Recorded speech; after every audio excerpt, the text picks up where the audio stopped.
Hello and welcome to another video. In today's video we're going to give you a bit of an introduction to a tractor that you haven't seen before on the channel and we haven't seen for a number of years.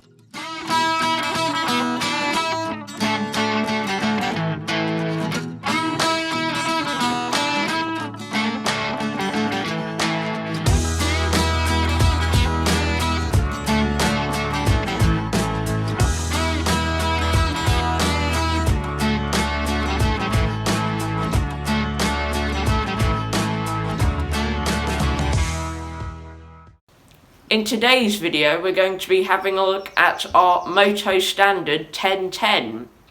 Now this is because on our 1960 Ridermatic project we're awaiting some parts to actually progress with that. The Wheelhorse Raider 9 we're also waiting for some engine parts, so we're kind of stuck with not much to do at the moment. So we thought that we would have a look at this tractor and see if we maybe want to get into it as a bit of a project. But we've just pulled it out of storage. It has got so much dirt on it, but it's very windy outside, so we can do limited recording outside. But what we'll do is we'll just go out, give you a bit of a walk around. I won't talk because of the wind noise, so we'll turn down the volume on it. Let's go have a look.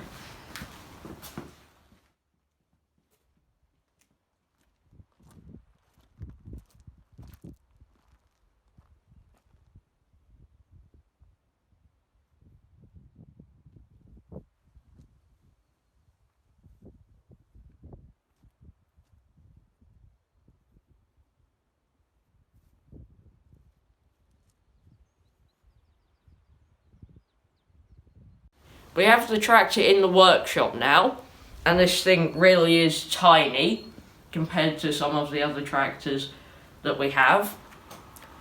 Now for a bit of background, the Motostandard brand is part of Gutbrod, I believe, which Gutbrod is a German company, and these were imported to the UK by Allen, which are the company that made Allen scythes. If you're into your walk behind, you'll know about them. But in the UK, people might be a bit more familiar with the bigger versions of these, the Gutbrod 1030 and 1032, which are quite common if you go to some of the tractor shows. There's usually a couple. I think a couple of them are featured in our tractor show videos before. And if you're in the United States, you may be more familiar with the Wheelhorse D250, which was actually made by Gutbrod.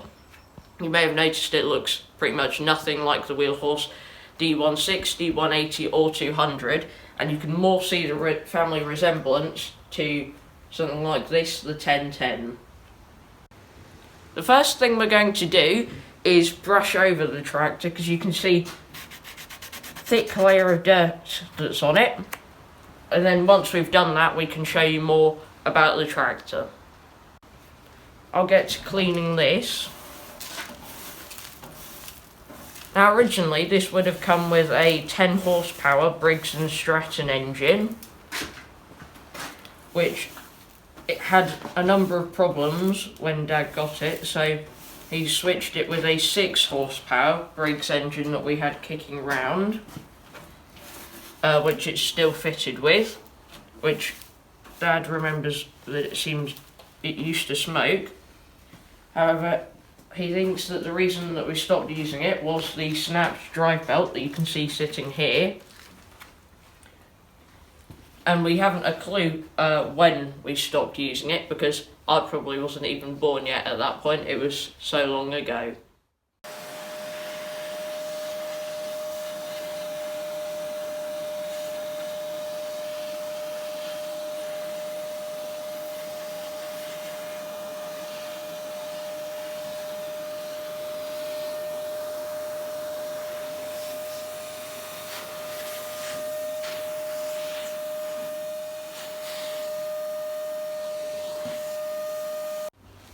The whole tractor's cleaned up a bit now, so let's get into a bit more of an in-depth walk around.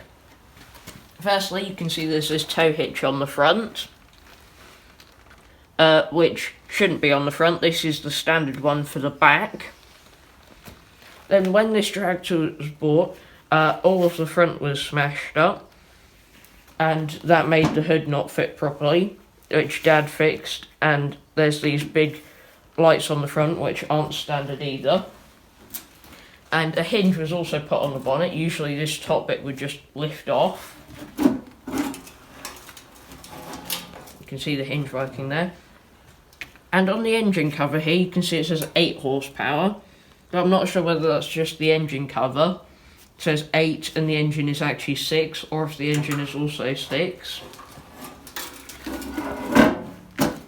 But then, coming round, the lift lever on this side is missing the button from the top, which makes it pretty not functional. On the gear lever here, you can see that the actual gear knob is one from a car. You can see it's got 4 gears and reverse, which this only has 3 and reverse. Seat is in quite good condition, but I'm not sure whether the seat base is the right way around or if the fender's right way around, because obviously there's a closed bit on the seat base on this side, but not that side. And we're not sure which side that should be, or which side the Allen badge should be. But then moving on to the back here, we've got this, I think it's fair to say, monstrosity that Dad made when he got this a while ago. And this was so that he could use it for towing, and to put a number of attachment things in, such as this ball hitch one here, which would just go in there like that. We've looked underneath the tractor, and this is the drive belt that's snapped. So that's one job that would need doing.